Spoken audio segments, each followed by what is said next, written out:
So how have you been? How's everything on your side? Better than I deserve, or probably I do deserve. That's amazing to hear. I'm loving the content you are posting like daily, man. You have some really good energy, man. You're just posting like regularly. Yeah. I mean, if you have to go swimming, go all the way to the deep, Absolutely, man. I couldn't right? agree more.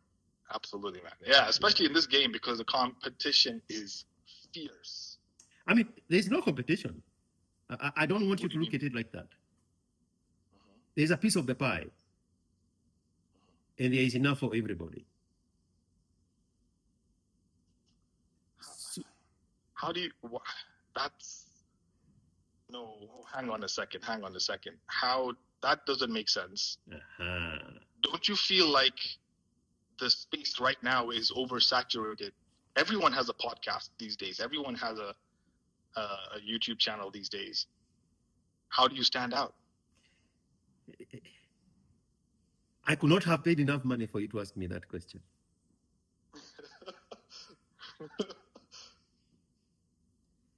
Because, unbeknown to us, there is a programming there that happens that makes us believe that there is no enough to go around. And for us, Black people, it's from lack and scarcity. And because of the history of where we came from, the entire continent of Africa, because of the history of colonization, because of the history of being subservient, we have always been programmed to believe there is not enough to go around.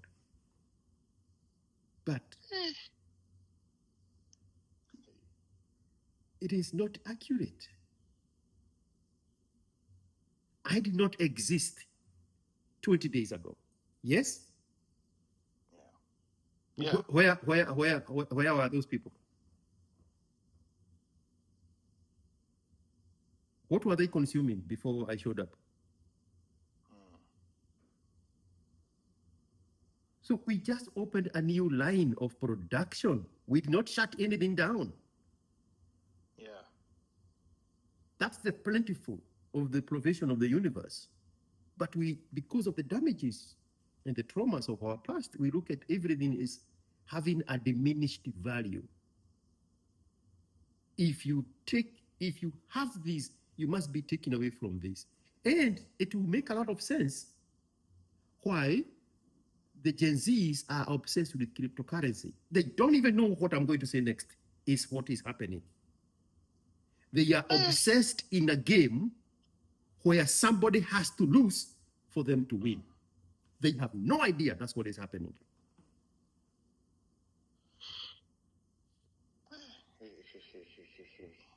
You know, in a way, you're absolutely right. Because if you think about a value of something, that means the value of something is because someone else is willing to pay that amount. Exactly. But when you're in a game of winning and losing, then there is a diminished value, a potential diminished value. Because in cryptocurrency, for you to win, somebody else have to lose. Someone has to lose, yeah. But if you're making a product, there's somebody interested in that product. The more people are interested in the product, the more you have the potential to build, to create, to manufacture more product. You see? Right. Your product is not taken away from anything. The consumer is not taken away from anything. There is just more of those. 8 billion of those. That's how immense the supply is. But we just narrow the perspective to, if this one is winning, is because this one here is losing. There is not like that. And you don't know the politics of the We Had You Club, the Munyamwezi spaces. I would have given you a very good analogy. There is a faction of the offshoot group that thinks that for them to win, for them to succeed, for them to do as good and better than Munyamwezi, for them to appeal to a group of people for their content. Wherever that content is, Mnyamwezi has to die. And now they are consumed by that effort of diminishing this product A in their head because of the trauma of lack and scarcity. In their head is the only way product B can have a market share. But a market share is immense. If you zoom out of this small group of people, then you find other Twitter spaces. If you zoom out of that Twitter spaces, you find the whole country. If you zoom out of that country, you find the whole continent. If you zoom out of that continent, you find the entire world. Right. Doing exactly what you are doing and you are fighting over. Here, I was testing the sound right now, and I needed a feedback from a voice that would mimic this phone call. And I looked at a random space on X so that I can get the sound. And I'm looking for the worst connection. I'm not looking for the good ones. I'm looking for the ones with the poorest connection. It took me to people talking about the war in Iran. It took me to Nigerians talking about cryptocurrency. It took me to some people speaking a language I did not understand. They are out there. But when you are in this little circle looking around, when you are inside looking around, you think there's not enough here. So now we have to kill this one. Now that is what is informed by the crabs in a bucket. But there's unlimited supply of everything. Literally everything, including babies and wives and husbands. But when you're operating from the perspective of lack and scarcity, then that perspective of diminished value works with you everywhere. And all the decisions you make are those informed by, if I have to win, somebody have to lose. That's why you have village witches. That's why we village witches are in market. Because somebody believes for their business to flourish, I need the witch's doctor's help. I don't think doctor and the witch are the same people. I think it's a different question of witches. For them to kill this business so that mine can flourish. No. What about the business you don't know that is doing better than both of your businesses combined? What about that one? There is more than enough to go along. There is unlimited supply of filling the gap. Unlimited. Unlimited. And that's why I like emphasizing that point that me, George, NGA, I am unlimited. I can be anything. I can become anything. I can do anything. There is no limit. There is no limitation to the word anything. To cite myself in away from the curse of the blacks of lack and scarcity. But you were saying, I told you the coffee is going to kick in. Now, do you have a problem with sound? Yeah, well, yeah, the audio is kicking in properly. I can hear you perfectly now. Man, dude, you're not even like, we haven't even like gone in and given like small talk. You've just gone in like full, like you've just gone in hard, man. Now you were saying, how did we get to this conversation of not we enough? got to this conversation because I was saying that there is so much, there's so much saturation of people creating content, and how do we compete with, with all of these? Because, the space right now is oversaturated. How do we stand out from the crowd? And this whole mentality that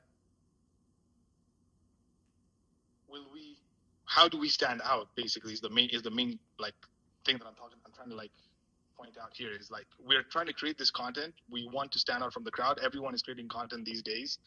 How do we stand out? And yeah, that's. But then you no. So stop right there.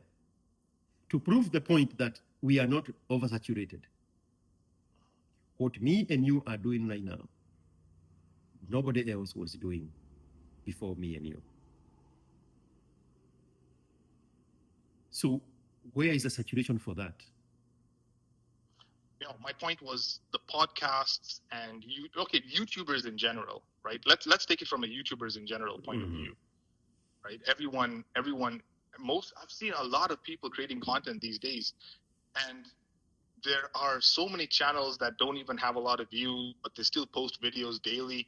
If you look at YouTube stats, there are videos that are being posted in a day, probably in the millions. Okay, and That's what I was talking about saturation. You go look at them? No, obviously not. So YouTube has categories.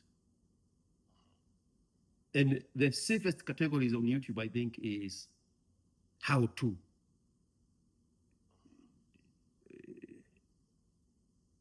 What they call it? Do it yourself? DIY? Yeah, DIY, yeah. That's the most popular category of YouTube. Right. And then the next one is camping. Do you know that guy in a truck and a dog and goes in the wild, in the wild, and camp with his dog? Yeah, it's outdoor boys. It's outdoor boys. Do you know? No, forget about the outdoor boys. Just one guy and his dog. I think it's called Outdoor Boys, the name of the channel. I think so. Outdoor Boys is the one who just quit the other day. The father with 3 boys. Right. Wait, he quit? Oh, yeah. I think that's called camping. Yeah, it's called Outdoor Boys. That's the father that quit, the lawyer guy. Yeah. Forget about that one. There is a solitary guy with his dog and his truck, a camping truck. And he goes in the wild and he set up camp and he starts cooking. Yeah. Nobody in this planet know how he sounds like. He never says a single word. He is one of the most popular people. So I will say that category now also, the camping category, is probably number 2 in popularity. Number 3 would be cooking. Number 4 would be maybe traveling. But you have to be very careful with the traveling because people want to see what identifies with them. But that's a story for another day. My point here is there is unlimited potential. Unlimited. There's 8 billion people. We have not scratched the surface yet. The entire of YouTube has not scratched the surface yet. Imagine now, let's flip it. Imagine Google saying,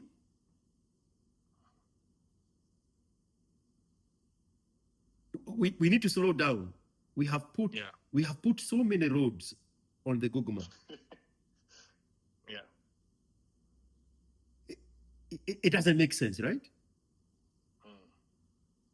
Because the more roads you put on the Google map, the more people get access to Google map. The more the world is interconnected. Because once there is that road, then it's going to tell you this is where the cafeteria is. Oh, if you're in this area, this is where you go to this. Oh, if you just go down the street, there's an entry to the beach. But if Google did not put it in the Google map, then it does not exist. But is it existing for good or for competition? For good. Right. But let's read that. Let's go back to why we are here. Yeah, we've completely drifted off topic, but very valid points, man. Yeah. But just one question I have, because it's just invoked a question now. Mm-hmm. So where does this mentality of scarcity come in? And the reason I'm asking this question is because, and I've heard a lot of my friends say this, even in respect to relationships and finding women. Oh, there are not a lot of women around. You're going to die alone. You're not going to find the perfect one. Where does this mentality come from? Because I've heard a lot of my friends tell me this. Oh, you're not going to find the right woman. You're not going to, all the good women are taken, all the good women are already in relationships. So, you need to do some miracle in order for you to find that perfect one.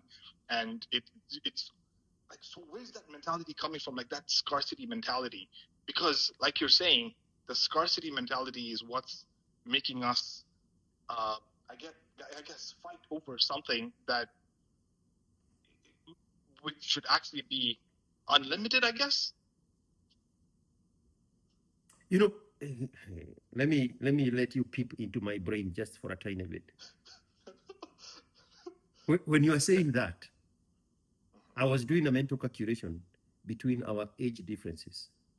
Yes. And the difference between my age and your age, there is a woman who is of the legal age, and I can access that woman. Did you understand what I just said? Yeah, absolutely, absolutely. In fact, now that you've brought this point, That now that you've brought, that woman age plus your age is younger than my age, and I can access her legally in all the countries and territories of the world. So where is the shortage? That's how I look at things. I absolutely, look, I know, I understand you have a lot of experience and knowledge, and I totally appreciate that. In fact, personally, I look at it as an absolute privilege to be able to communicate with you like this at this level. And I don't want you to get this impression that I'm looking at you as my equal. I absolutely respect your opinions and decisions. I'm just here to question, because you have to understand, I'm still trying to absorb this information. So I have so many questions. I have, like, and like you mentioned, I am way behind the syllabus. But even that fact itself, and don't forget what the topic is one more time. Yeah, yeah. If if if I go apply to work in a construction site in Kilimani or Kileleshwa, my only skill is to carry the bricks up to the 19th floor. Yeah.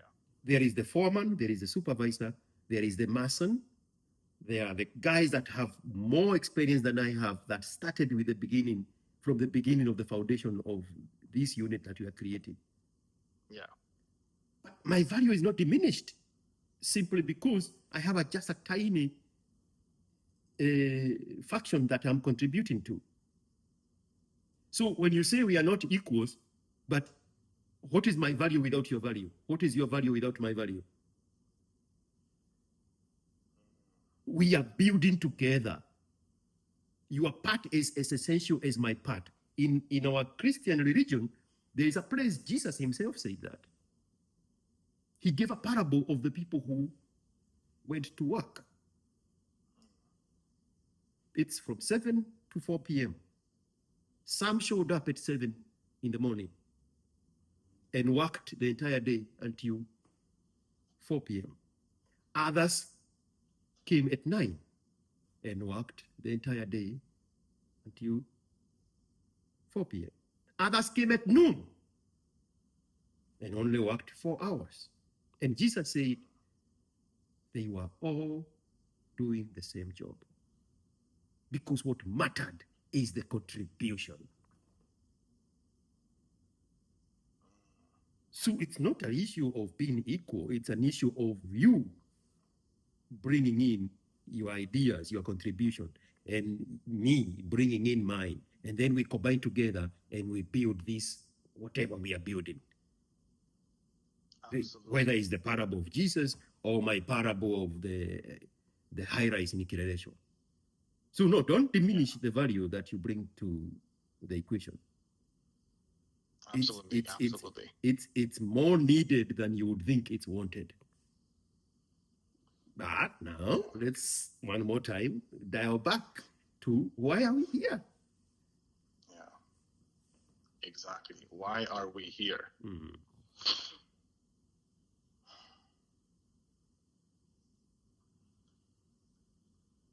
Wait, are you asking me? Are you waiting for me to respond, or Yeah, are you going to say something? I thought you had another question. Well, yes, of course. I have a couple of questions, and then I also wanted to share a story towards the end, which is also another fascinating story. Is it one of those stories where you are being chased by women? No. I was talking to a very close friend of mine, and No. Don't go to the story first. Yeah, of course. Ask the question. It's just a friend story. It's not my story. We used to hear those from Keep a Space. It's not me. It's my cousin. It's not me. It's my roommate. It's not me. It's not me. It's my friend. No, Yeah, I can prove my it. friend is asking. Your friend. I can prove it. And you have more details than your friend. Huh? Cannot be. It's not me. It's not me because I have screenshots, man. All right. What is the next one? What is the next question? Okay. Yes. So I'm encouraging you to ask me questions because that is what activates my brains. I know what I know. We need to extract this exactly from your mind. Exactly. The deeper the Johannesburg gold mine is, the more gold is down there. So keep digging. Absolutely. All right. So there was a couple of days ago I had made a video, and I was asking myself, now you're gaining a lot of attention and views and all of this kind of stuff on YouTube, and at some point, your channel will definitely blow up. Hopefully we can definitely see it. I mean, at the rate at which you're going, I feel like you can get there. And my question was, when you get to the top there, and you are now with all this power, what next? Is that the question?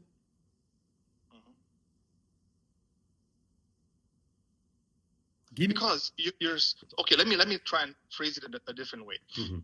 We're telling men to build ourselves to become like these superhumans. That is the understanding that I'm getting from all of this, right? We need to build ourselves. We need to become very strong. We need to be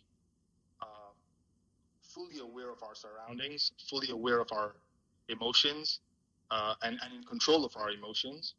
We need to be very decisive. We need to know how to take action. We need to know how to maneuver when we're faced with obstacles. When we get to that level where we have conquered everything, I don't know if it's even the right thing to say, really, but when we have reached that level where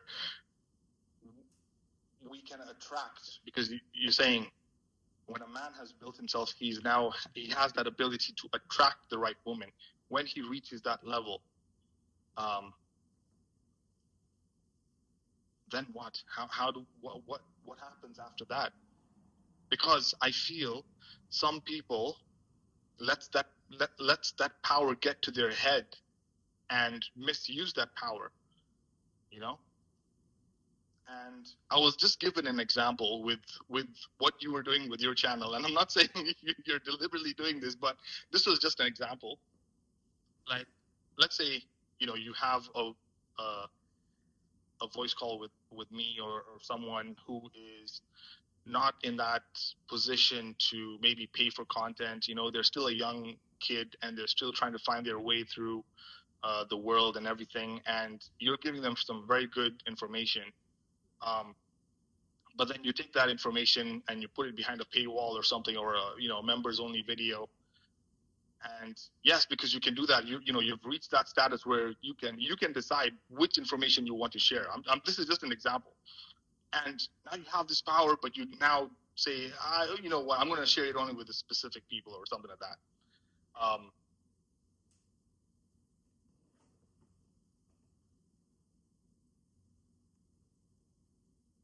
Yeah, I don't know. I just felt like I totally get the concept of building the man up, yes. But when we get up there,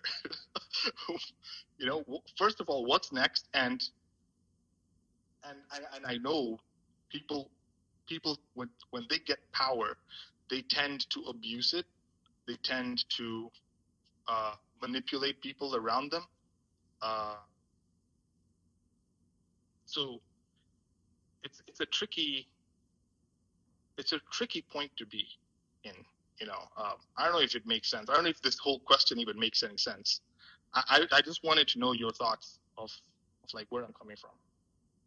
Okay, so this is not a dig at you. It's just an eye opener. Remember when we were talking about lack and scarcity? What? Sorry, when we were? When we were talking about lack and scarcity? Yeah. That is your viewpoint. Everything you just asked is from a point of lack and scarcity. But now, let's divide that long question into 3 categories. Okay. There is the young man, there is me, and there is the product. Okay. Now, what are we trying to do with the young man? We want to build him up. We want to, I guess, give him the product. The product is what? The message? Yes. The information? Yes. Yes. And why is there a need for the man to have the message and the information? Let's call it information. Why is there a need for a man to have information? I feel that he needs this information in order to navigate the obstacles that he faces in the normal day-to-day life, not just with women, but with just the world, basically. And it's because that information is not in him yet. So there's deficiency of information in all these interactions. Our generation, your generation, have gone into this relationship with women without the information. And now we are victims of the consequences of that, engaging the woman without the information. So if we are equipping the man with the information, what is going to happen? There is going to be more healthy relationships between men and women. Isn't that what we want? That's exactly what we want. Exactly. Don't jump into anything else. Let's stay just on the on the young man. Okay. So all we are doing is telling the man, these are the rules of engagement. And for you to apply the rules of engagement, you need to have this information. You have to know that a woman is never evil. A woman is never wrong. A woman is not mischievous. A woman is not, what is the other word I heard from that idiot from Canada? Wicked. A woman is not wicked.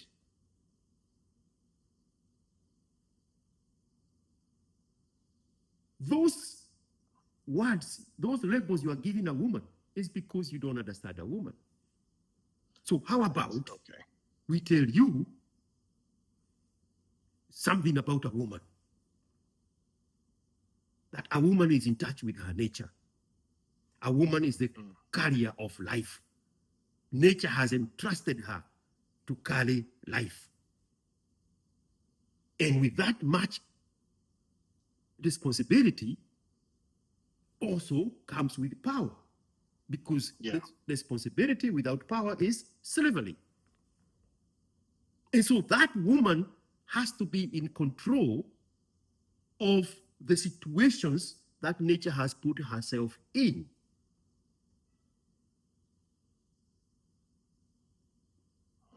If you challenge that control, then you call her evil. Then you call her wicked. Then you call her manipulating. Then you call her conniving. Because you do not understand how much that responsibility is for a woman and for her to make it so easy.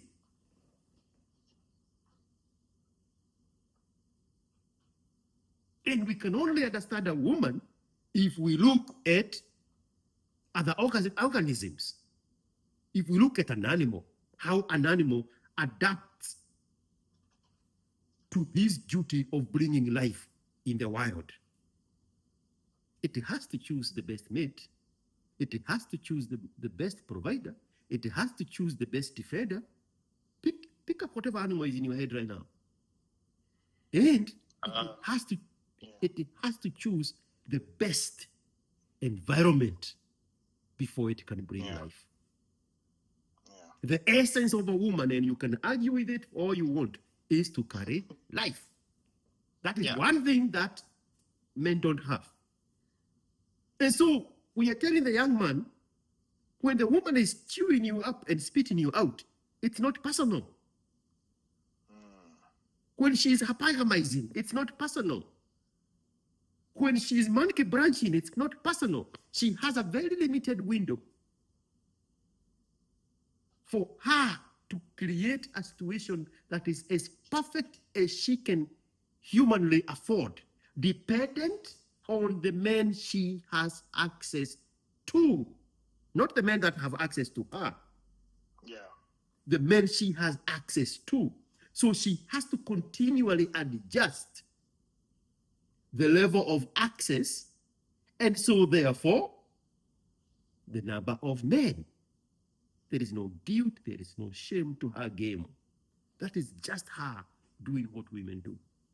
So when she starts with you, when you have nothing, and now she's exposed to a guy who is a little older and looks promising, and then she gets to that guy and hears, oh, his boss is more stable, able to provide this safety and security and comfort that nature is telling me is what I need.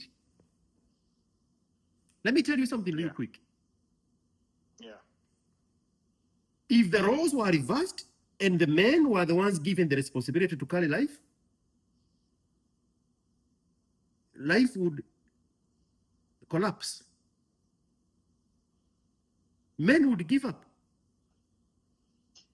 on having children. They say, this is too much. I have to look for the best man. I have to pretend he is the one who wants me.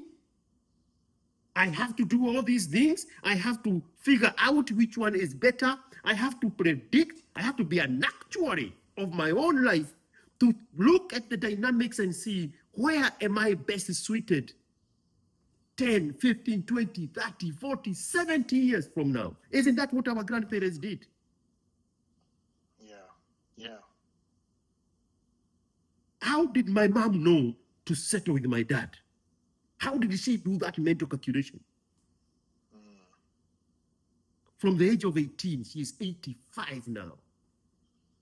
How did it work so perfectly for her? And how did she make it look so easy? But men, they're like, no, we just take one day at a time.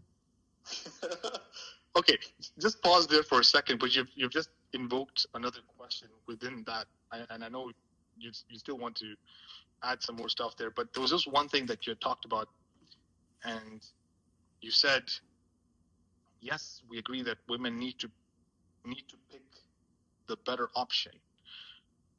Do you feel that the way they are picking the better option is correct? They are adapting to the situation they have been dealt. Because if you look at even 40 years ago, 50 years ago, all she needed to do is become an adult. Then her father would look for the appropriate man for her.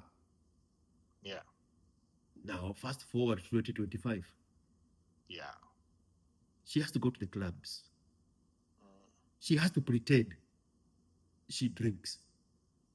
Do you know women don't struggle with alcoholism as much as men do, in the normal sense?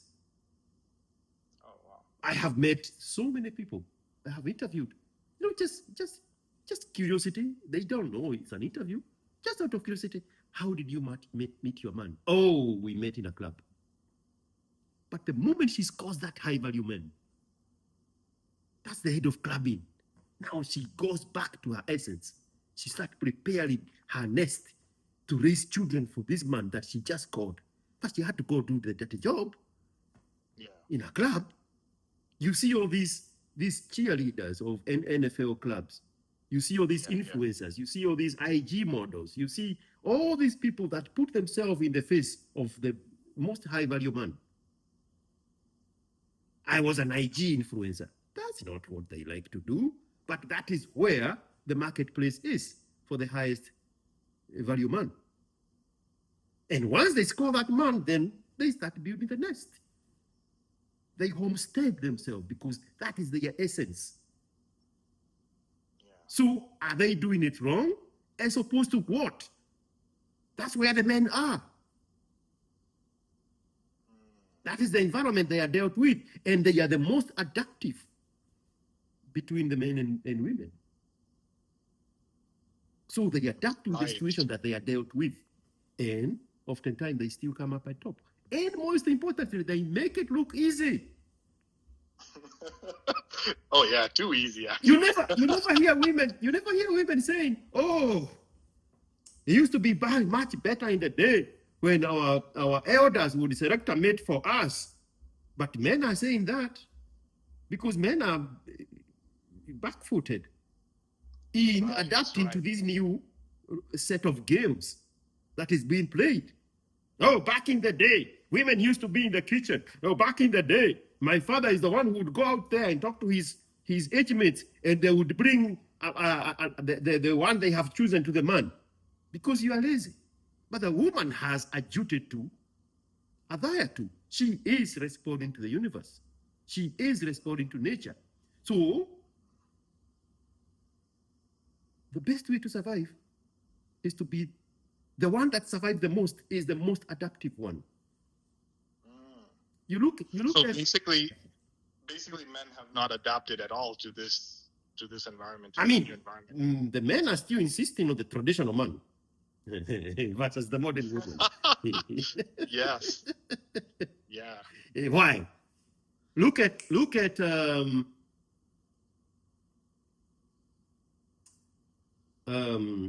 Robert Smith. He's a billionaire. Yeah. He's the richest black man in America. He had a previous marriage when he was young. Now, when he has money and he has divorced his first wife, he has to look for a younger woman. Find out where he found that woman. Do you think that is what that woman was doing? You think that was that woman's calling to be a magazine model? I'm guessing that's what she was. Look at Tiger Woods with the Swedish woman. Do you think where he found her, that was her calling?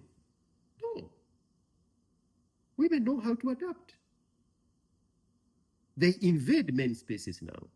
They go to clubs, they go to bars, they go to sports events, they go to golfing events, they go to car shows, they go to car meets, they go to exclusive clubs because they are adapting. Look at Sanchez, the one that's just married by Bezos. Look at her history. 2 previous marriages, 2 different baby daddies.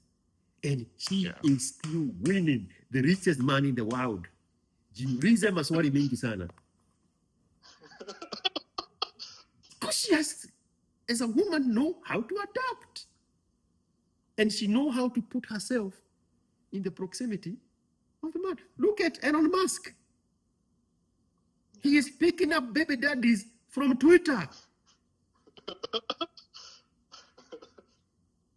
That phone girl that turned him down. Twitter. Ashley, the single mother in New York. Twitter. Both of them did exactly the same thing. And you know what is the funniest part? They were exchanging notes on how to score Elon Musk. Fong and Ashley were exchanging notes. Literally. Because they are adapting. So Yeah. Elon Musk is not on IG. Elon Musk is not on Facebook, but he is on X. So they adapt. They come there. They go to golfing events. They go to unveiling of new jets events. They have no clue. What's the difference between a G6500 and a G700? They have no idea. No. But that's where the men are. Yeah. They go to a sports event and buy the best ticket to be in the closest proximity with the highest value man who would afford that ticket. They are adapting. The traditional man is complaining. Oh man.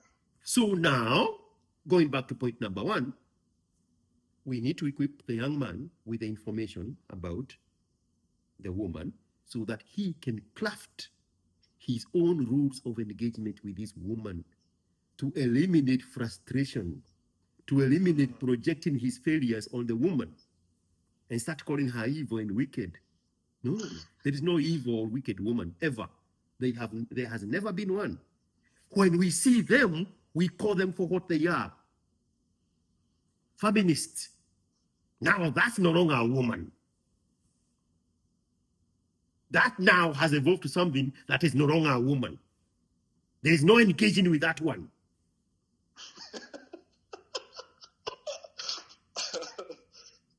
Right.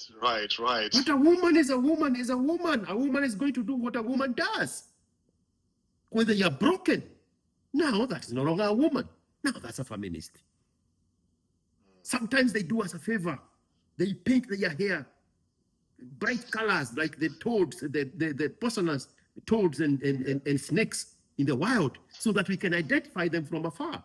Just like the animals know, don't approach that multicolored toad, it's poisonous. Don't approach that snake with multiple colors on it, it's dangerous. Right now in my mind, I'm like, if I have to edit this video, I'll put pictures and videos of those dangerous toads and frogs and snakes. But you all know that. So this broken woman here, that is no longer a woman, she paints her hair to tell you, beware, I'm broken. She puts on tattoos. She has multiple piercings. She is telling you, hey, don't go around engaging me and then blame women for what I'm going to do to you. Me, I'm not a woman. Me, I'm this other thing here. You should have known. The animals in the wild know. Even the lion cannot come anywhere close to a poisonous snake, poisonous frog. Why would you not know that? Now we are telling the man, here is the information. To eliminate the frustration, to eliminate these connotations of negative labels. Now, there we are. Have we now figured out what we are doing to the man? Yeah. Okay, what is point number 2? It makes absolute sense. Point number 2. Yeah. What is the point number 2?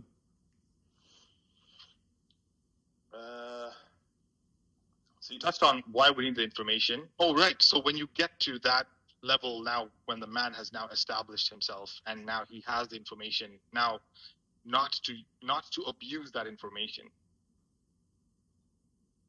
Now you just realized that we already answered the question number 2. Yeah. There is no way of abusing information. The whole thing we are doing here is to give the man information so to eliminate the abuse. Once the man has the information, now they are having healthy interactions with the women. What is there to abuse about a healthy interaction with a woman? Yeah. Nothing. And why would I claim power for the actions that is taken by a young man with the information now they have at hand? All we want is to reset the world so that there is one more time harmonious interaction between men and women. This divide, this gender war has gone for so long, and none of these people are coming up with a solution. Yeah. The male side is inciting younger men against women. Yeah. The feminists are seeing the opportunity, and they are saying, you see the incitement on this other side? Become like me. Now the feminists are using the incitement here to recruit women into this thing that is broken. Now you all of a sudden start hearing 23-year-old, they have the language of the feminist. From where? You don't have any bad experience with a man. Where did you get that information from? It's not out of experience. It's socio-engineering by the broken, multicolored feminist that is no longer a woman. Right. But if the young man has the information and there is harmonious, healthy interaction with the woman, that 23-year-old is going to be a woman forever. And she is going to be the one rejecting the broken feminist and her message. Say, you are a spoiler. You are a multicolored, poisonous frog. Get away from this, Satan. Problem solved. Yeah. Yeah. Actually, you've even answered the third question that I wanted to ask you. And this was a totally different topic, but yeah, actually, what you've just already discussed. But I want, I don't know if I want to drag myself. Now I have the opportunity to avoid question number 3, but I want to drag myself there. I want that fight. I'm going to ask it anyway. Okay. So there was another thing I was thinking about. You've heard of the term pretty privilege, right? You know, like people who are good looking can probably get. They are away not with people, anything they are because women. Not people. Women, yes. They are women. Yes, they're women, but they're also men. Do you agree? There are also men who are like really good looking men. But is that a man? Get away Or with anything. is that a man or is that a metropolitan? Okay, the point I'm trying to make here is why I'm saying this. These are men that a lot, like, so basically, you know, like Kevo, Bryo, Chad, Tyrone, right? These are the good looking men that all the women flock to and get their hearts broken. And I feel like these men are ruining it for the rest of us, the rest of the average man, because a woman is going to go out with a really good looking dude. He's probably broke, doesn't have a good education, doesn't have any goals in life, but because he looks good, a woman is going to be like, wow, this is an amazing, good looking person. I want to, have a good relationship with him. And what he ends up doing is, because he's getting this large influx of attention from women, he's not going to value that attention, and he's just going to use and abuse, basically. And he ends up hurting the woman, and that woman now gets into that mentality that all men are bad. And the reason I'm asking this question is because it kind of relates to now the story that I was going to share. So do you believe in, like, there's the pretty privilege on the man side, that men who are really good looking, really basically they're lucky. They were lucky in the gene department, right? They were born with these amazing genes. They look really good, and they basically don't have to put in any effort to attract women because they just look amazing. And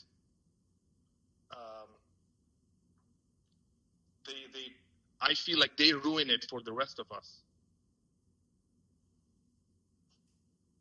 But this is a woman we are dealing with. She knows her calling. She knows her purpose. So if I ask you, how many Tylons and Blayo and Denos that you know that are married?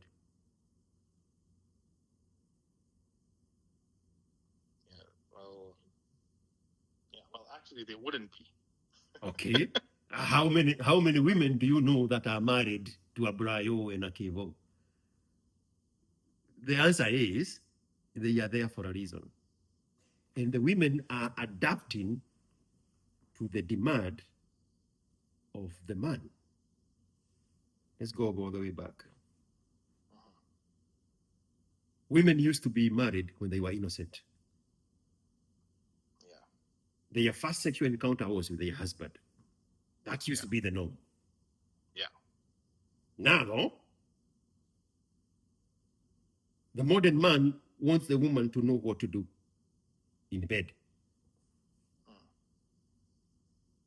She has to learn it from Brayo and Kevo. Yeah. And right now, somebody is jumping to oppose that, but I'll tell you why. It's because the purpose for sex has changed. When the woman was a virgin, and that's when she would get married, the purpose for the sex was for recreation. Yeah. Now, the sex is a sport. So the same woman is saying, oh, okay. So you want the wheelbarrow and you want the lollipop and you want the parallelogram and you want the scissors and you want the cowgirl and you want the cowboy. Okay, now I have to learn those things before I come to you. Because you want somebody to satisfy you, not to satisfy nature. I was doing so well when my purpose was to satisfy nature. But now you have turned sex into a sport. So now I have to get some practice. Incoming Brayo, Kevo, Deno. They practice with them. So that this guy, when he's just lying there, she knows what to do. But that's not what it used to be. Now, you know, people who abuse prescription drug. What is the term given there? They are using the drug for recreational purposes, right? Recreation, yeah. Right. You caught it very quickly. Thank you.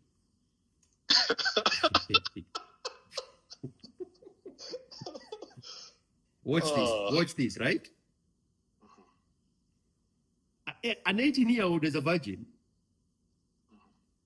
Her first encounter, the purpose of getting married was for recreational purposes.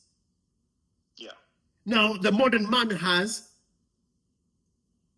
redefined the meaning of the word recreation. The same way now we use the name recreation when we are talking about people who abuse prescription medicine. Did you get it? The word is the same. It's recreation. But in the modern way, now sex is recreation as in sports. It's a sexual activity. Right. It's a sport activity. The same term remains. Recreation, when a woman's purpose is to satisfy nature. The same term when you abuse prescription drug, recreation. Now there is a misinterpretation of the same word that means two different things for two different reasons. Now the woman adapts to that.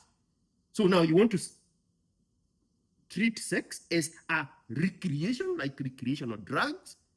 I will come with the skill set to adapt to that. But 50 years ago, she never needed to do that. Oh, man.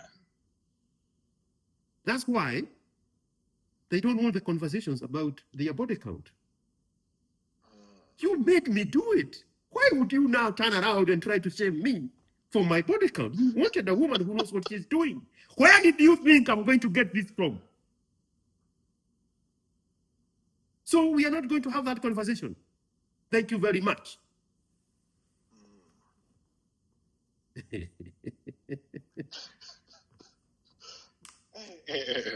Man.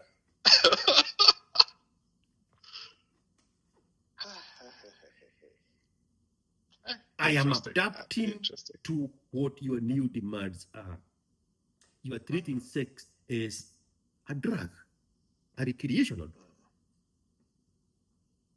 So I cannot come equipped after playing around with Brayo and Kevo and Deno, and then you want to turn around and shame me as who?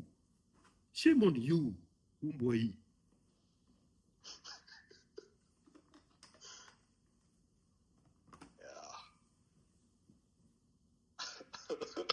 But what was the question? The question at the end of all of that was,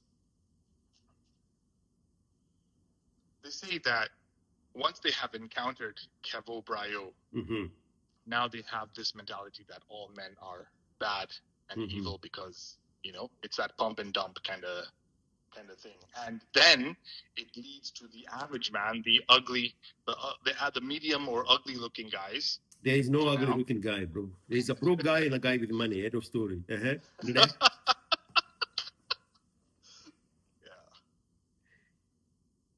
So now I know where you are going and I'll help you there. Okay. Remember when I jumped in, I said there's no ugly guy. There's just a broke guy and a guy with money. Yeah. The value of a man is his resources, his money, his power, his influence, his access. Now we are telling the man, build that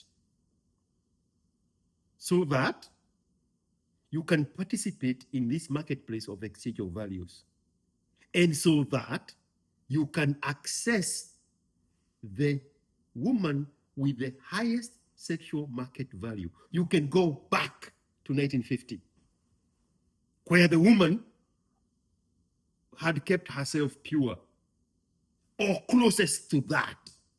Now we want to call it body count. But that's exactly what the man is doing. The highest sexual market value is in the youngest, most malleable woman with the lowest body count. For you to access this one here, you have to have built yourself up here. So these other women are not yours if you are playing this high game. And you have the information to know, which is where you and I started long time ago, that when you have built yourself and you have fixed your frame, and now you are a high value man, you cannot share that value with somebody who does not have a value of their own. And you cannot share it with somebody who denied you their own sexual market value when you didn't have one for yourself. So now that eliminates the people you interacted with at the same proximity age group. So now we have to go back to the days of our fathers. They were in their 20s, some of them in their 30s, and they were marrying teenagers in early 20s. Yeah. Because that's where the value is, because of the essence of the woman.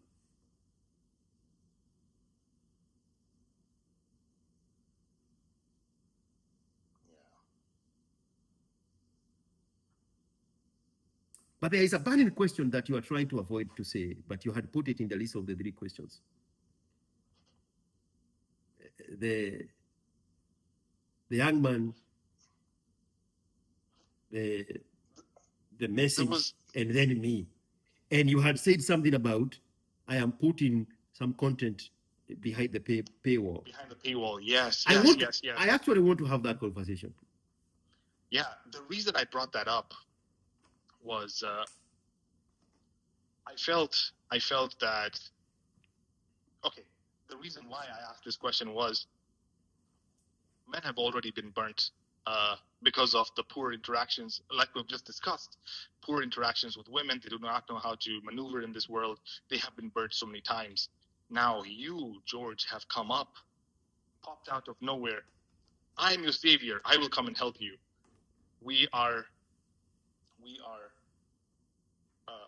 Men are going to be a bit afraid because they've already been burned.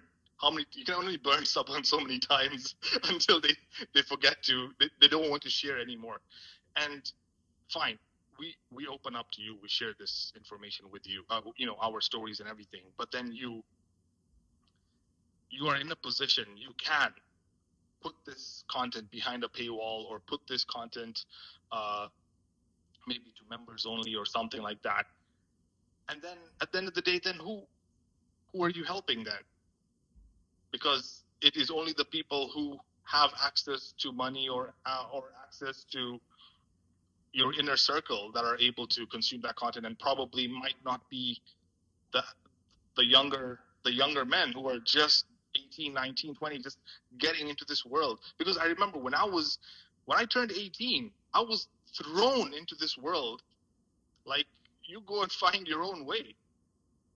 And in a way it was good, because I learned through a lot of these experiences and all that. But you've said, okay, we're going to have a conversation, and then you put that information now behind some kind of barrier, and we don't, you don't want to share it.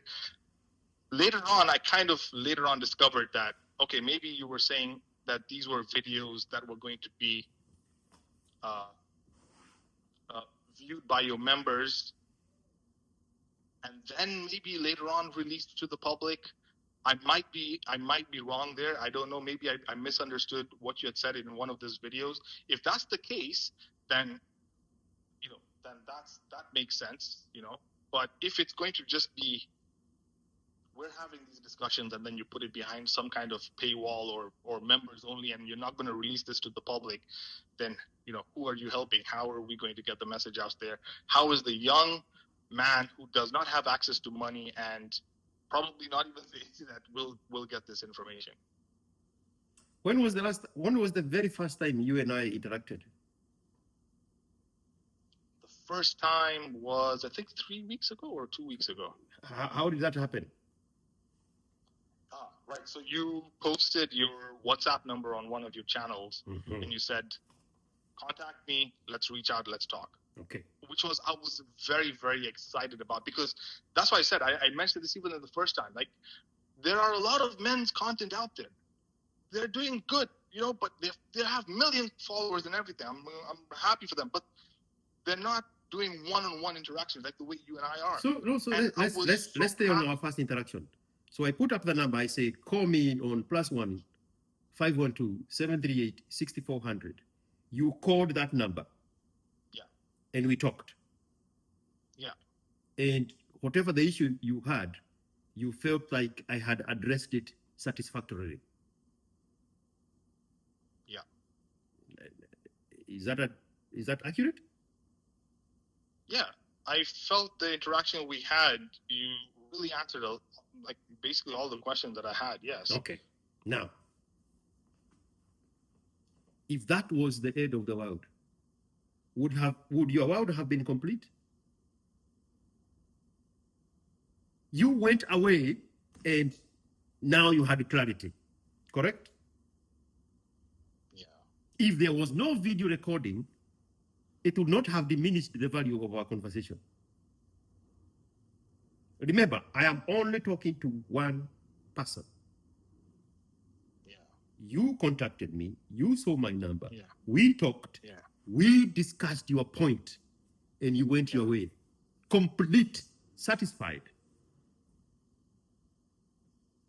Nobody else needed to know what me and you discussed for you to be validated that you got the satisfaction that you came here for. You were complete. You probably did not even know that I was recording. But you walked away satisfied, your questions answered. If that ended there, that was it. Now, if my next action was to write a book about my conversation with you, and now my name is Robert Green, and now my name is whoever,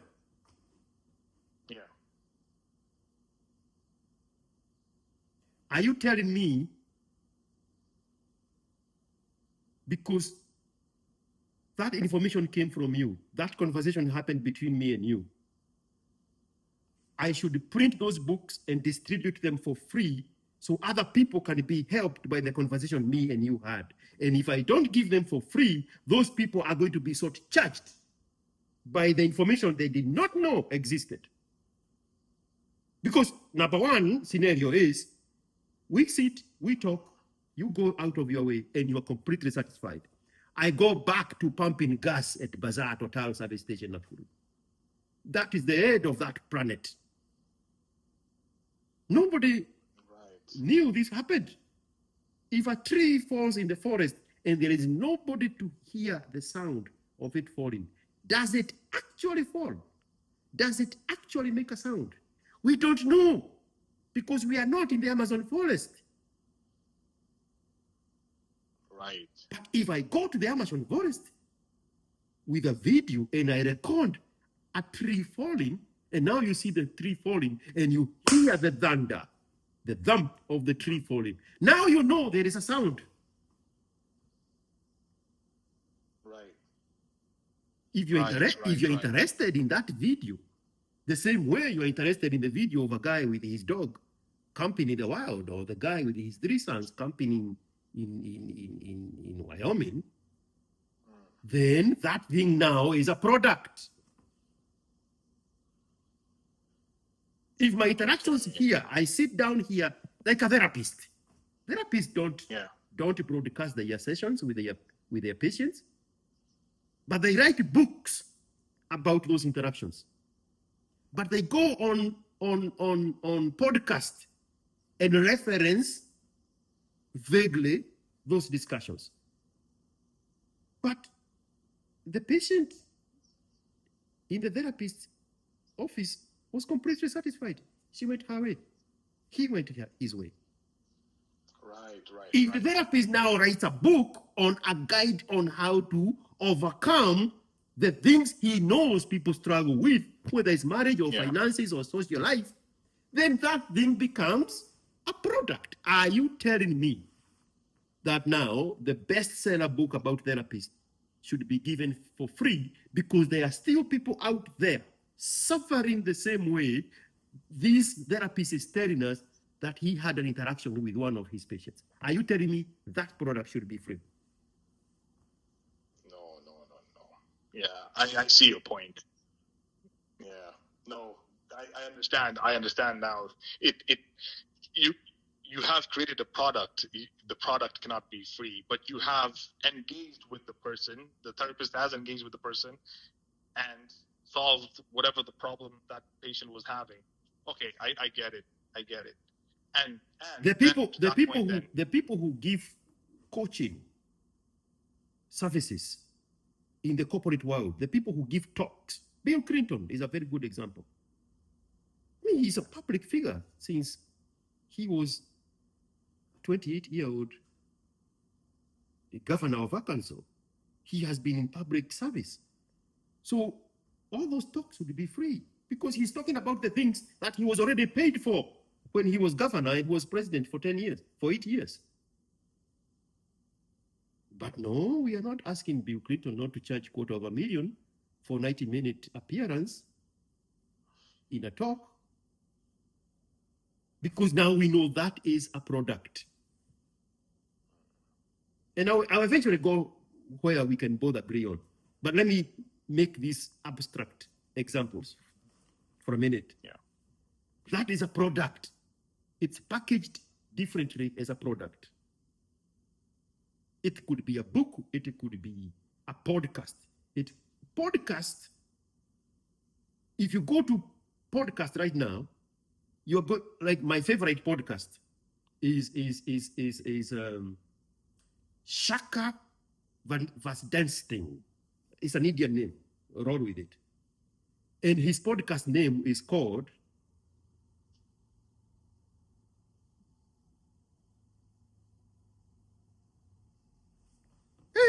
I blacked out. Podcast. Something about brain.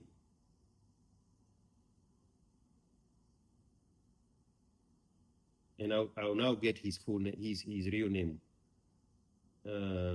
Brain.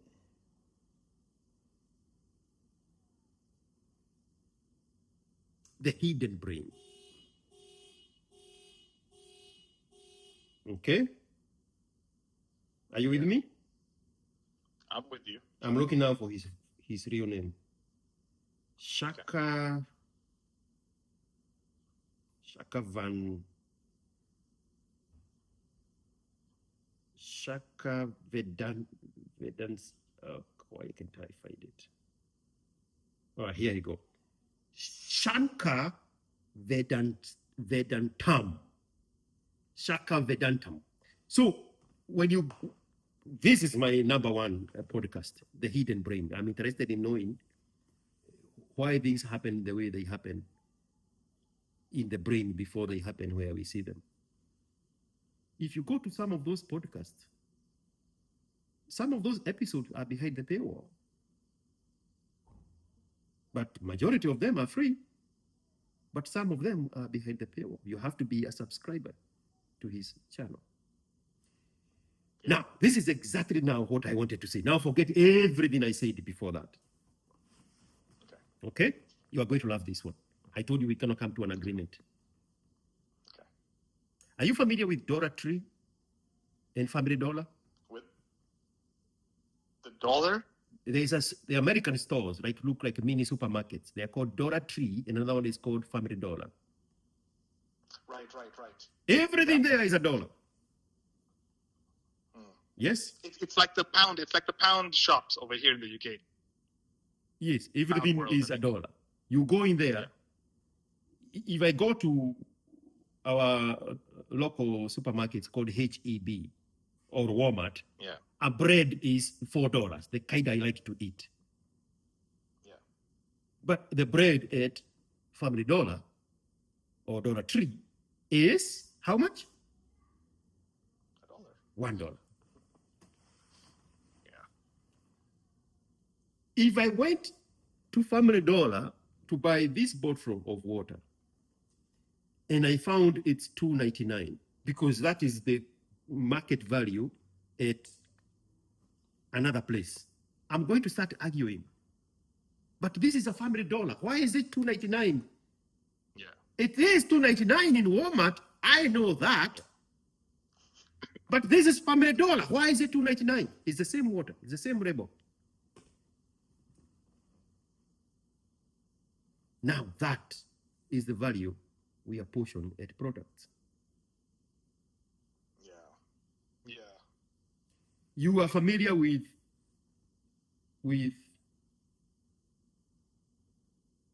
Spirit Airlines. It's a budget airline in America with bright yellow airplanes. You probably have your own version of. Is it like there's also? I think there's JetBlue or something. I don't know. Is it JetBlue? JetBlue is premium. You are looking for. I'm not going to remember that other name, but I know the one you are referring to. But JetBlue is a premium. I think JetBlue was bought by Virgin Atlantic, or one bought the other. It's a premium service. Right. Frontier is the one you're looking for. Yeah. Frontier and JetBlue, they are budget airlines. But when they go to Boeing, the price of a Boeing 737 is the price of Boeing 737. Yes? Whether it's American airline buying it, whether it's JetBlue buying it, whether it's Frontier, whether it's Delta, whether it's whichever company is buying the jet, the price of the jet is the price of the jet. But JetBlue, Spirit and Frontier are telling you that this is budget flights. But the product, the cost of the product, of the hardware is the same. When I see them at the airport packed to each other, they are the same jet. It's a 737. One has the label of Spirit, one has the label of Delta. So what is budget about it? I want to show you now the perception. If you front your product as cheap, that's how people are going to That's the attitude you're going to cultivate with the people oftentimes you should not be interacting with. Because remember, if everybody is your customer, nobody is your client. Yeah. In the business world, you want to cut yourself a piece of the pie. Walmart has its own clientele. They offer goods and services suitable for their own clientele. Right. Target has a totally different clientele. The same product, but different clientele. The attitude is the difference. It's cheaper here, the same product. It's valuable here, the same product. Cultivate the attitude.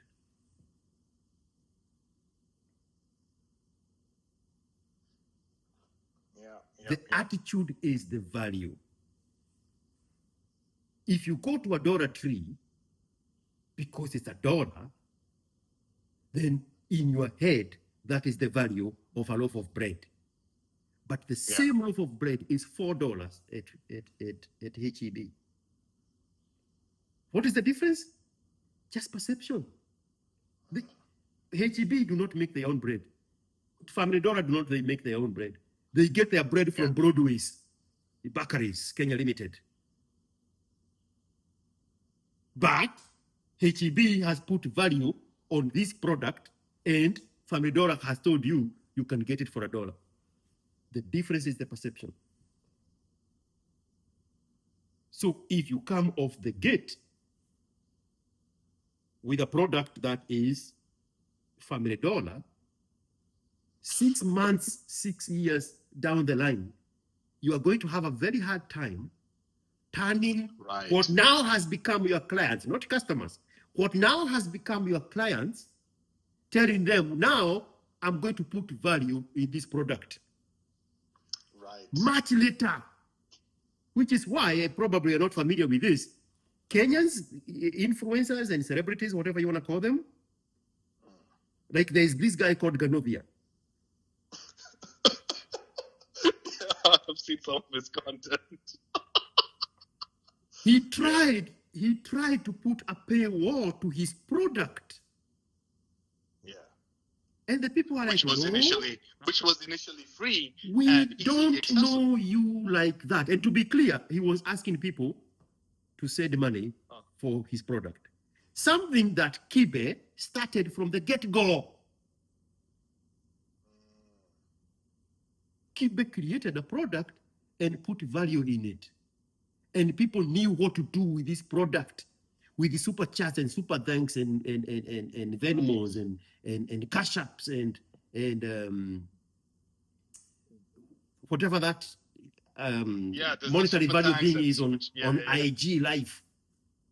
Yeah. And subscriptions and memberships. Right?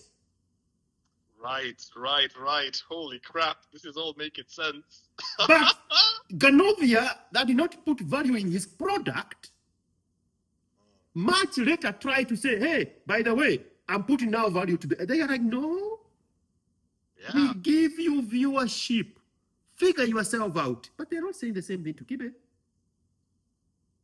Because Kibe put value in his product and they reciprocated by also apportioning value to the product.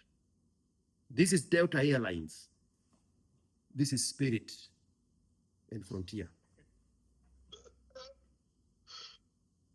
Yeah, okay. I absolutely agree with you there. Yeah, you've absolutely convinced me. A cow is a cow is a cow when it's being butchered at the butchery. When that meat leaves the butchery, the price of every piece of that meat is going to be dependent on the value of the location where that meat is being sold. The same cow. Absolutely. From the same slaughter. You know Ibrahim supermarket? You're not old enough to remember Ibrahim's. Yeah, not really. long before there was Nakumat, there was Ibrahim's supermarket. it was a premium supermarket for the Indians. That's where they would go shop. They had cut themselves a clientele.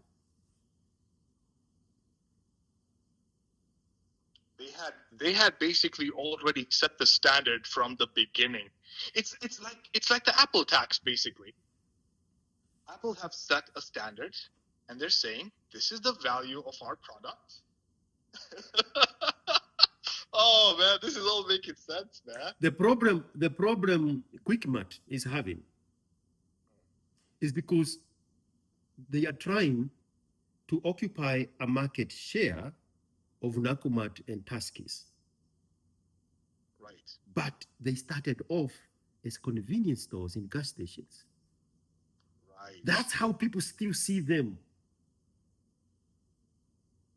Subconsciously. But they were this last minute place you go to when you forgot something, when you needed a loaf of bread in the evening, when you needed a packet of milk. No, for them to occupy the void that has been left by Nakumat and Tuskys, they have to activate so much energy to vibrate in that level, because they are now catering to customers that they do not know. These guys here are Nakumat customers. These guys here are Tuskys customers. They have loyalty plans and rebates and all these things, and they have created a relationship with these. And now these are supermarket. These are gas station convenience stores. Now trying to match with that equity build up, trying to match with that rebate program, trying to match with that point accumulation. But Carrefour entered the market at the premier level. Right? Yeah. And the customers responded in e-commerce. Customers at Carrefour don't treat Carrefour the same way they treat QuickMart. Yeah. The only difference here is the value. But this raises another issue, and I think we've already touched this, is identifying the value from the get-go, from the beginning. If you fail to identify, I guess, your own value, or even the value of the product that you're creating.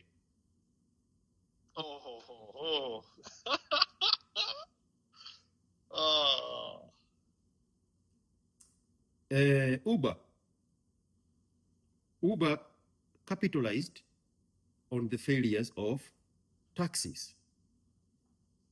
So they brought well-behaved, cleaner drivers with better-looking cars, right? And they digitalized the payment system. Their failure was to implement gratitude into the equation from the get-go. They would not let customers give tips to the drivers. It was a huge oversight. They struggled with that for the longest time. How do you catch up with this thing without making it look like you are not understanding your customers? Because you are the one who imprinted the attitude of the customers that you don't have to tip. How are you going to recycle them out of that? Now, left comes in, and they see the shortcoming. And now we go back to the cake is so big, we need to get away from this lack and scarcity mentality. Lyft sees the potential here, not just for the market share, but also to correct and capitalize on the errors of Uber. So off the bat, they say, oh, if you like your driver, if the car was clean, if the driver was courteous and friendly, you can tip the driver. Woohoo!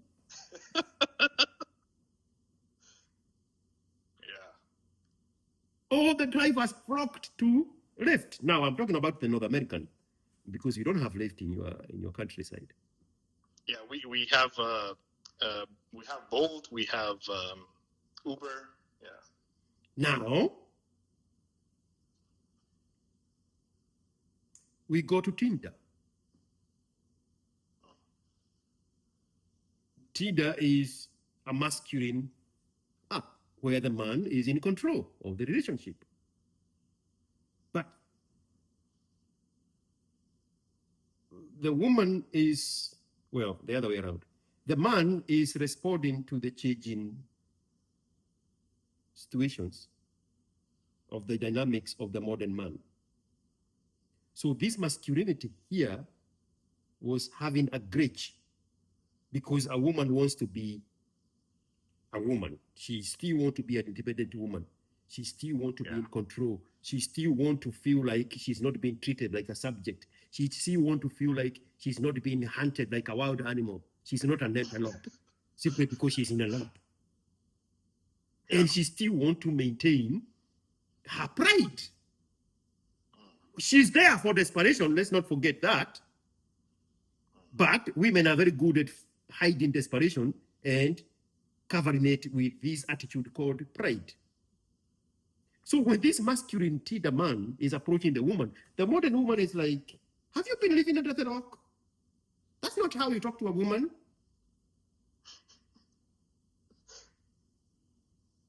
Yeah. Don't talk to me like that. Don't treat me like that. Don't treat me like I'm an object. And so, this woman who was working at Tinder, she saw that deficiency. She saw that deficiency. And she was like, aha, this is my moment to shine. She sued them for the way she was treated herself, for a reason. To demonstrate that she had a valid point. Even in my workplace, these men are misogynist. These women, these men are treating a woman like an object. So I'm going to sue them first, so that I can have a platform to launch my product. And she came out here and she called it Bubble. The woman is in control. Holy. Because she's in touch with the modern woman. The modern woman wants to interact with a man on the same level. The modern woman does not want this masculinity, the man, that is not in tune with where the modern man, the modern woman is. So this girl comes out here and create a product to correct the deficiency that Tida had missed. And she created Bubble. It's Bubble. The women are in control. The women do the first talking. The woman takes the first action. Now the woman feels empowered. Ah, that's a girl that understands us. That's a girl that understands the modern woman. This is our product now. Yeah. Bro, she sold that thing for billions in front of our eyes. She's from here in Austin. I know her house. My client, at some point, one of my drivers took him to her little tiny office in Austin. At the time, we did not know she was preparing to take this product public. My client is a billionaire. He's a Mormon. He had no business being in the dating app whatsoever. But he had seen the opportunity. So we took him to meet. Whitney is her name. To meet Whitney. Because he had seen the potential of giving the woman the tools of the power of engagement. So he invested in now what became a public traded Bubble. When she's ringing the bell at the New York Stock Exchange, she's holding a toddler on her hip. She's 39 years old. She identified the missing link between the interaction of a masculine man and the woman who would not respond to that level of interaction. And she created the product and she said, now you are in control. You start the first interaction. Swipe right. Do we have one? Yeah. You've absolutely made that point so clear. It makes absolute so much sense right now. The value of the product is in the attitude. Cultivate a positive attitude towards the value of your product. Absolutely, man. Absolutely. Yeah. It makes absolute sense why you have done what you've done. It also makes sense why these other companies have done what you've explained it, you've broken it down like perfectly. It makes perfect sense. And it has now also given me the idea of how I need to now navigate, not only with just what I'm doing on my channel, but just in my career as well, because I need to identify the value that I can bring to a company if I'm working for a company, because that's where that whole salary negotiation begins. Exactly. Knowing what you can bring to the table, knowing the value, and then also placing yourself in a location where you know that value is justified. And be careful not to get yourself entangled in conversation about price. Never talk about price. Never talk about salary. Communicate the value that you bring to the table. Learn a skill so well that they do not pay you by the hour. They pay you for the value you bring to the hour. Yeah.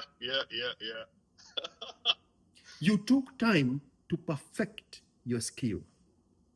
Yeah. When you have a perfect product, you have a perfect skill. When you present it to the market, now you can do this task in 30 minutes. Yeah. But you're not going to be paid for half an hour. You don't get charged. You don't charge by the hour. You charge by the task. So now this one here is $500. Absolutely. Okay. Absolutely. Man, you have schooled me. I will stop those questions, man. Price, and in the case of employment, salary is the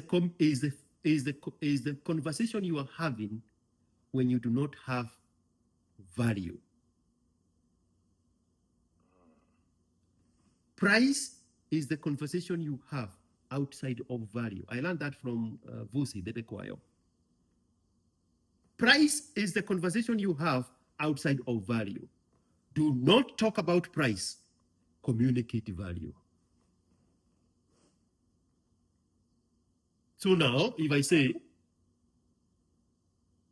on my very first live YouTube, I'm only going to hold it with my loyal clients, my loyal customers, my loyal members.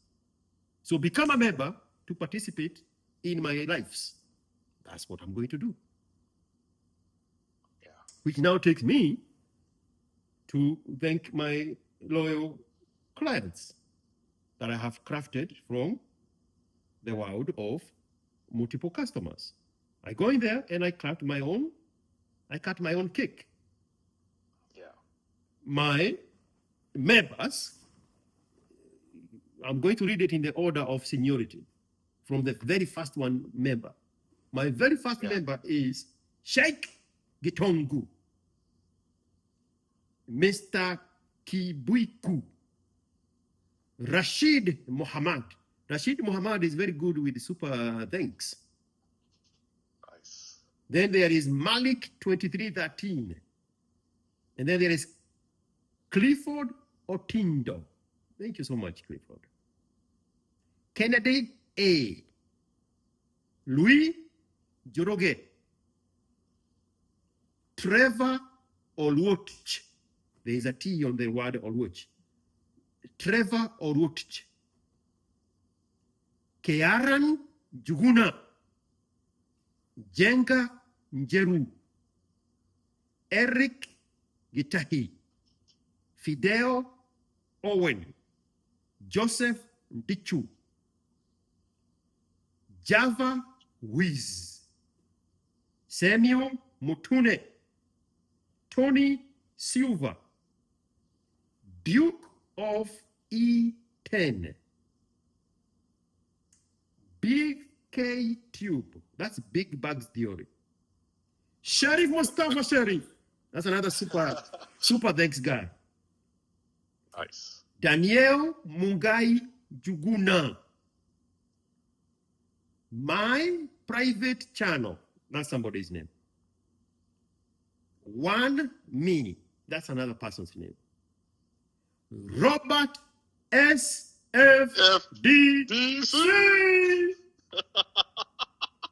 Nice.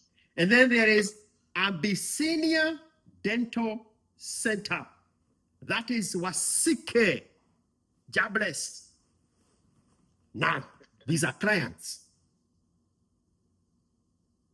Because if you're consuming a product that you are not paying for, you're not the customer, you are the product. That is true. Oh, that is These true, man. are customers. They are paying for the product. With the membership, with super chats, with the other thing that comes when the space is live, the YouTube is live. I can't remember what's the name for it. All those things now tell you this is the feedback of my clients. And also, the people who subscribe, they are more important than anybody else to the channel. When I look at my analytics, it divides the viewers of every product, every video, into two categories: the subscribers and the people who have not subscribed. Yeah. And it's 2/3 of subscribers, and then there is 1/3 here that is undecided.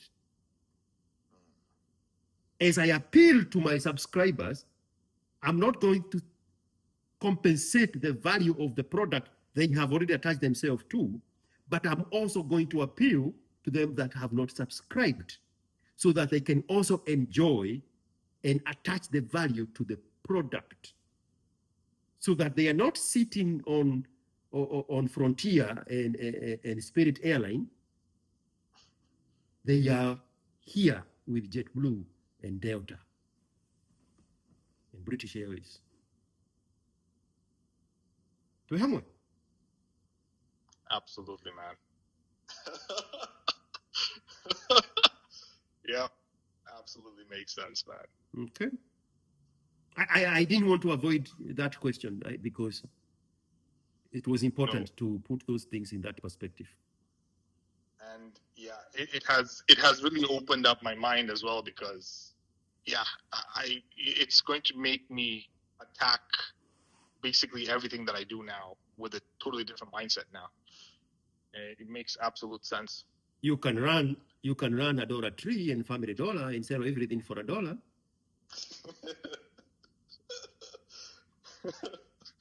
And then that's the customers you're going to get. The ones that want to buy a $4 loaf for $1. For $1. Dollar tree. Hey, you got me there, man. You got me there. Oh, man. But I want you to know, the day they walk in that door and you have changed the price to $4.99, they're walking out. They are going to go buy the same loaf where it's $4.99. That is my point. Yeah, I absolutely agree with you, man. Hey, man. it's so amazing, like your point of view, and then when you explain it, it really makes a lot of sense, man. I did not look at it in that way. Yeah, yeah. All right, I rest my case, man. Let's move on to this story that I want to share. Oh, Then here we can comes call the it a session, stories. Here comes the story. There is this guy you know. It's not me, George. It's not. It No, cannot trust be me. This one is me. not me, man. This one is not me. Trust me, man. I am literally right now. I'm reading a screenshot of this girl that had sent me this story, and we were just talking, and she opened up to me and she shared this story, It's a and I was girl. like, this is a story I must share with you, and I wanted to see your point of view of how she was thinking and what was going through her mind, because I feel like a lot of women have gone through this. It's a girl. It's a girl. Hiya. Nigga.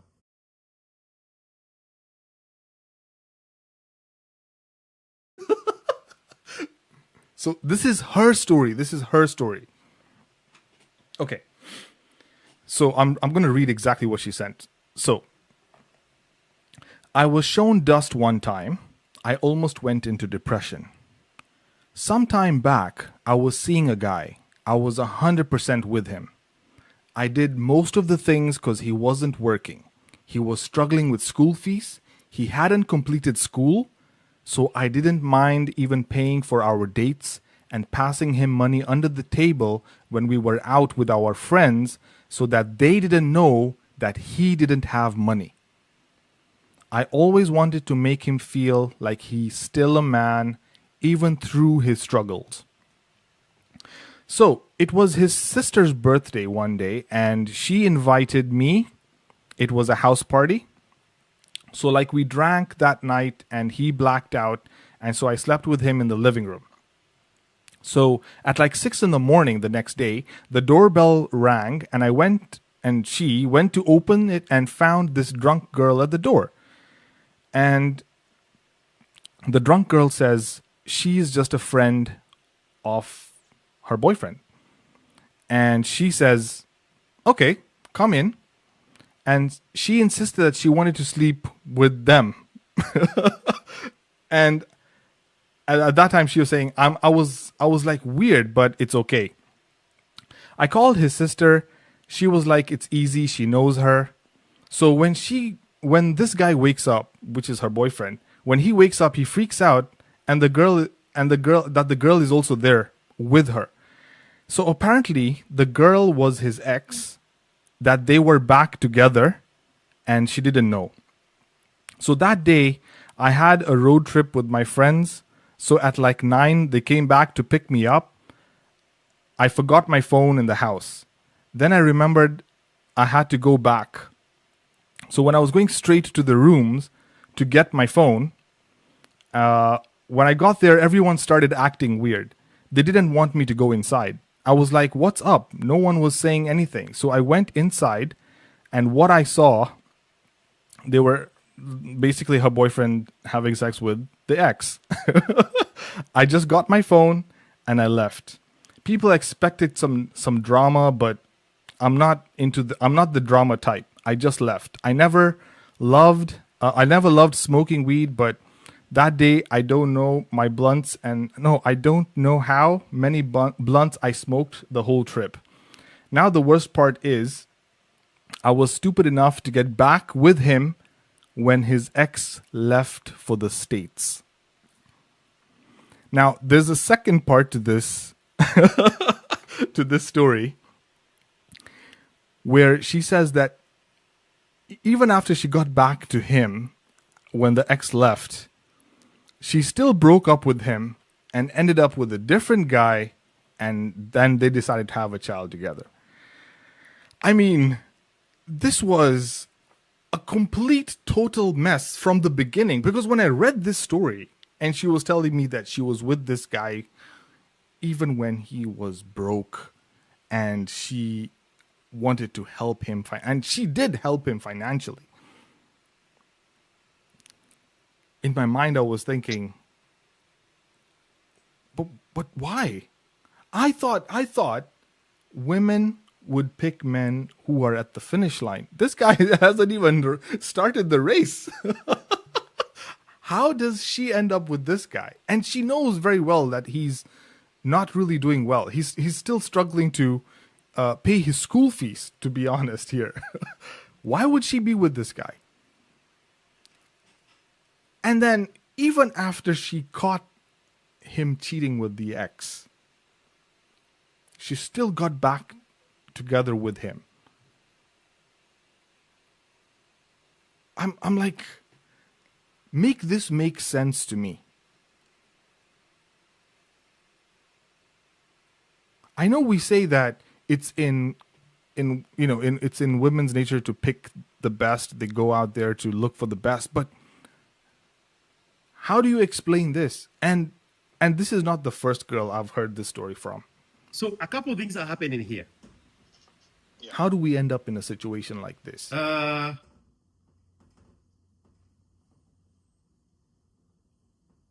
He was her project.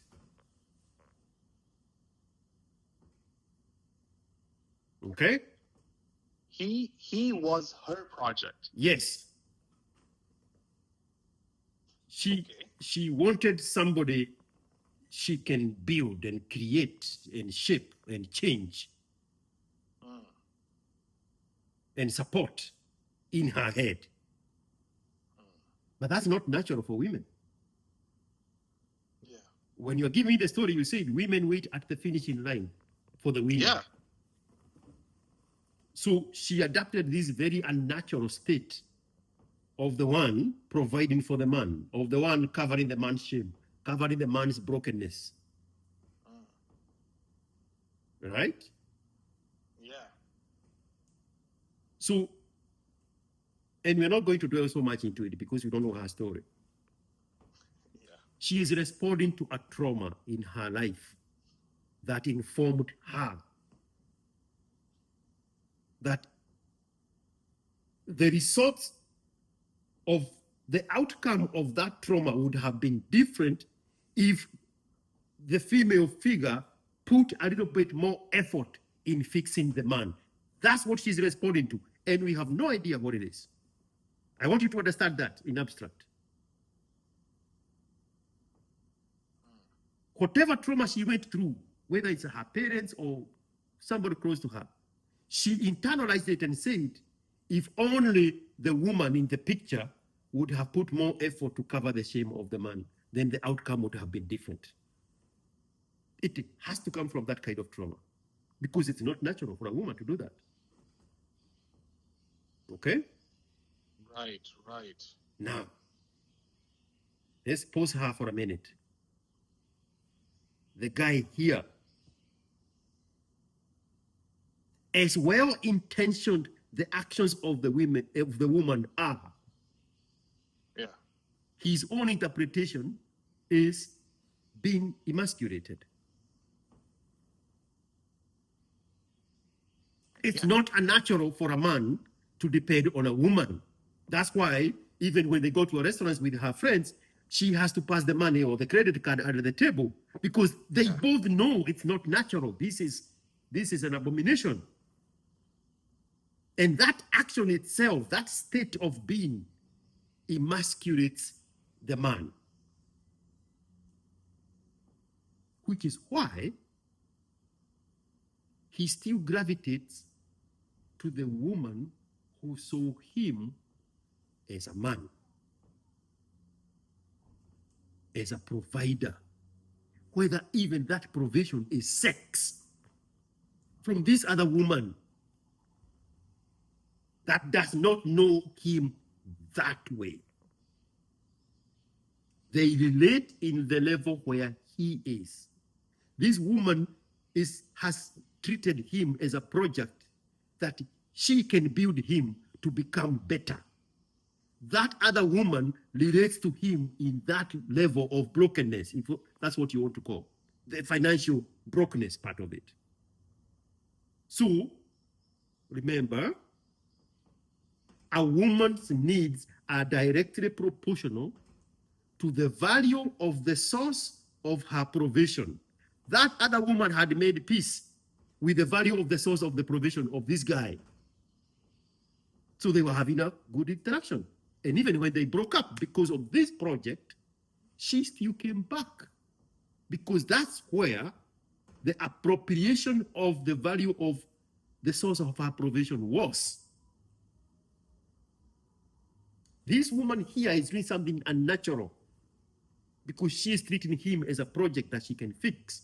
The problem is when a woman does that in abstract, try to change a man, and then the man relents and becomes that which she wanted him to become. She, in turn, hates what she just created in him, which is now why, later on, we are going to learn out, we are going to find out, which is why she couldn't have a child with him when she was ready to have a child. She went to the right man to have a child. But let's come back to this one step here. Her efforts were futile because she cannot change the man.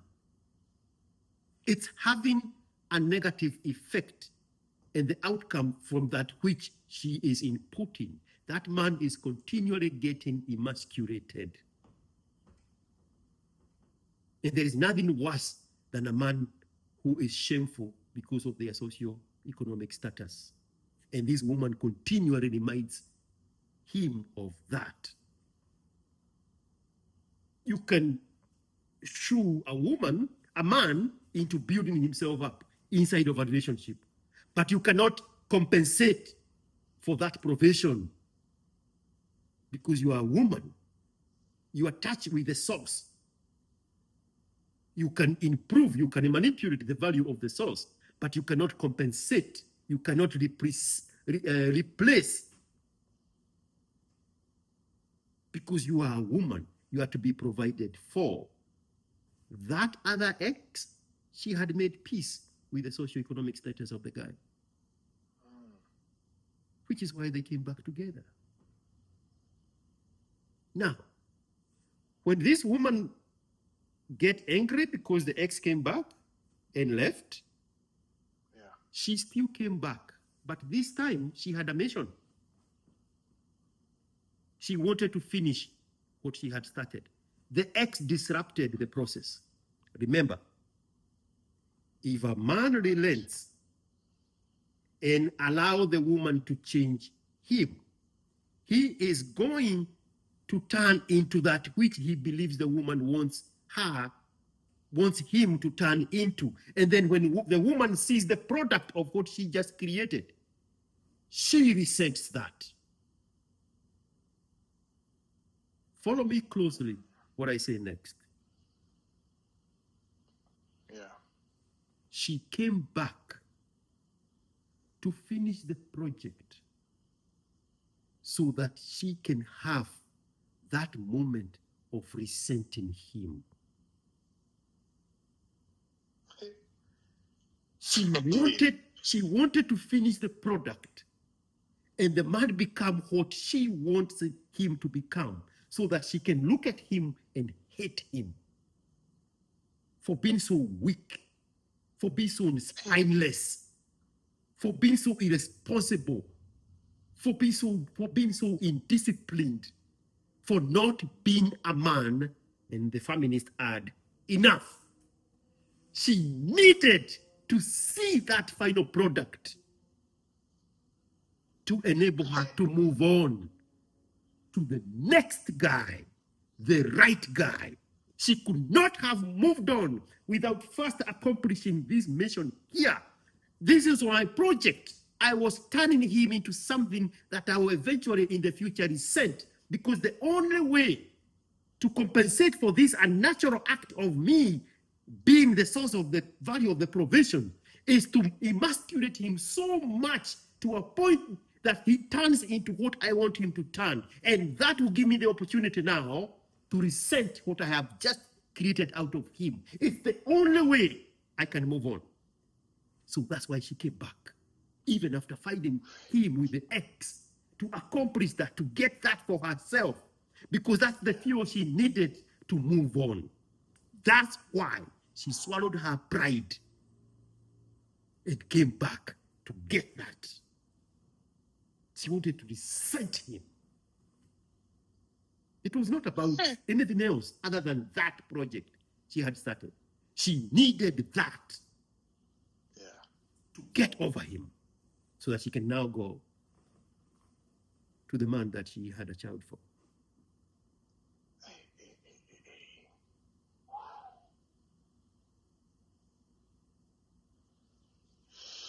And now you know a little deeper, right? Yeah. A little deeper. A little deeper. Crazy. A little deeper. This dysfunction of her being the source of the value of the provision, this inverted, unholy exercise here of providing for the man, is coming from the trauma of her past, her childhood. She probably watched whatever it is. We are not going to speculate. Right. She also needed to get over that trauma so that she does not take that trauma to the right man. That's why, more than ever before, she needed to come back and finish this guy so that she can deal with that trauma of being an awkward provider to a man. She needed to deal with that trauma. Desperately needed it. So that on the other side, now she's a natural woman who submits and obeys and honors and respects and follows the direction of a man, a high value man, a man who is worthy of her carrying his child. And now we know she healed because there you go.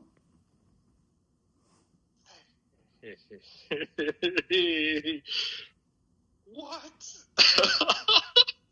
Man. Yeah.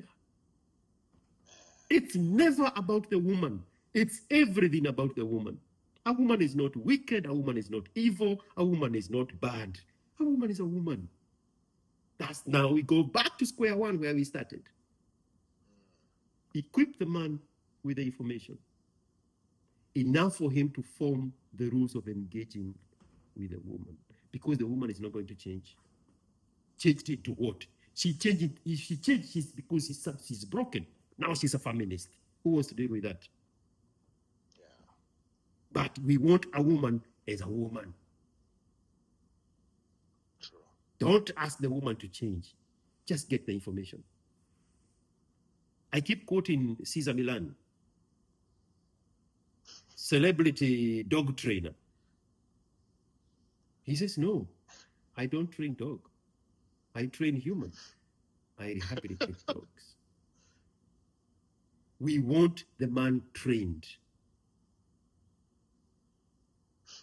The dog is biting because the handler does not know how to engage with the dog.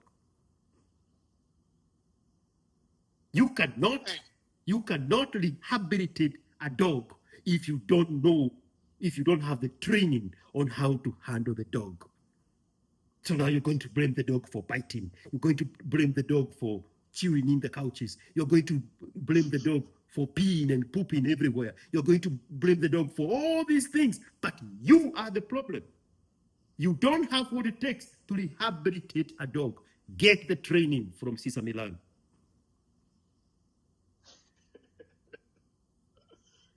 Yeah.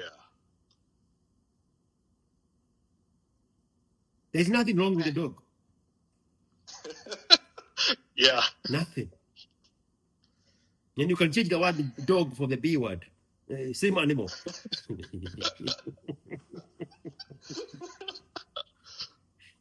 There's nothing wrong with the B word. Yeah. Get the training on how to handle the B word. Absolutely, man. Absolutely. Hey, man. Ramwe. Yeah. Kweno Absolutely, doki. bro. Kweno doki.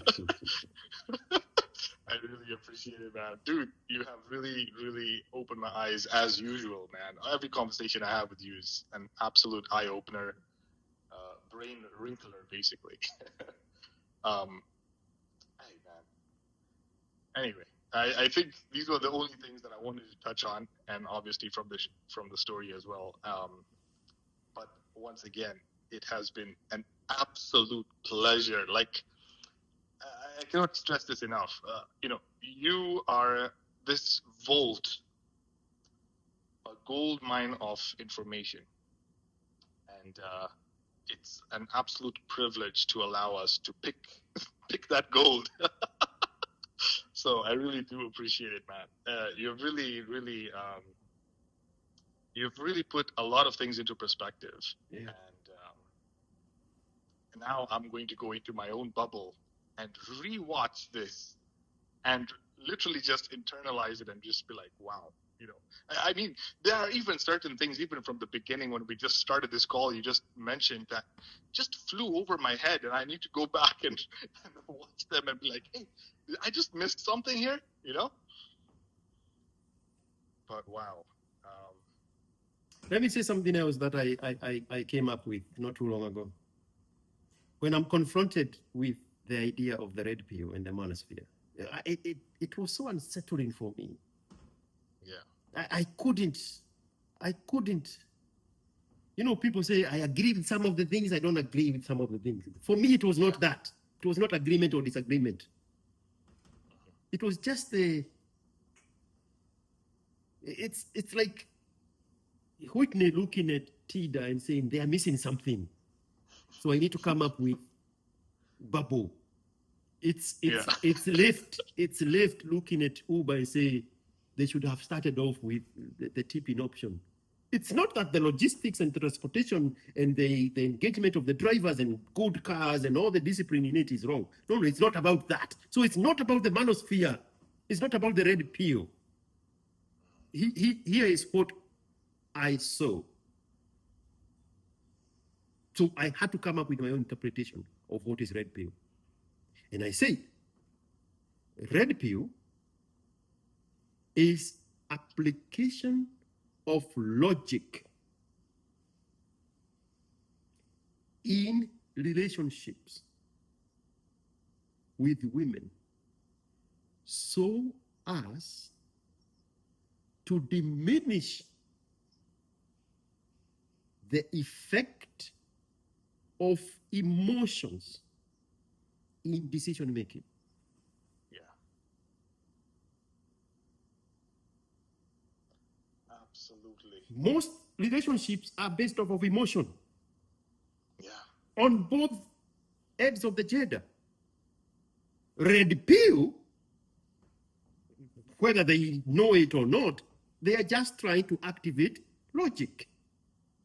So I said, red pill here, I like it, but what is it? So I had to come up with my own definition. It's the application of logic in relationships so as to diminish the effect of emotions in decision making. And you can take that from courting and dating all the way to 20 years inside of the marriage. If you are able to amplify logic inside of the marriage, then you minimize or eliminate the effect and the influence of emotions in the decision making inside of the marriage itself. So it's a long term cause and effect. That's how I view manosphere, which is why I refuse to subscribe to the ideology that a woman is evil, a woman is wicked, a woman is this. No, a woman is a woman. A woman is going to do what a woman does. When she acts out of those ordinary parameters, she is no longer a woman. She's a feminist. Now we know what to do with a feminist. We cannot blame all women without knowing what is these rotten potatoes in the big sack. Yeah. Absolutely. Okay. Man. Absolutely, man. Absolutely. All right, man. Thank you for your time. Let's do this another time. Absolutely, man. Really appreciate it, man. You're Thank you so much once something again. else, I hope the thunderstorm subsides. Yeah, it looks very, very bad. I don't have to go anywhere. But it looks bad. The wind has slowed down. You don't hear the rumbling on my sliding glass anymore. But the wind has subsided, but the weather is imminent. No worries, man. Anyway, thank you so much for your time. All right. I'll not keep you any longer. All right. Take it easy, bro. I appreciate you, man. Thank you so much for your time. Bye. Next time, bring that girl with you, the one with the story. I will definitely try and bring her on the call. I have her WhatsApp. I talk to her on WhatsApp daily. Oh, not daily. So this is the girl that is now married and has a child with another man. Yes. That's a winner in my books. I can go in there and engineer the man, but for the woman, she's winning. Yeah. Absolutely. I'll try and see if I can get her on a call at some point. That would be awesome. All right. All right, man. Thank you so much. I appreciate you. All right, man.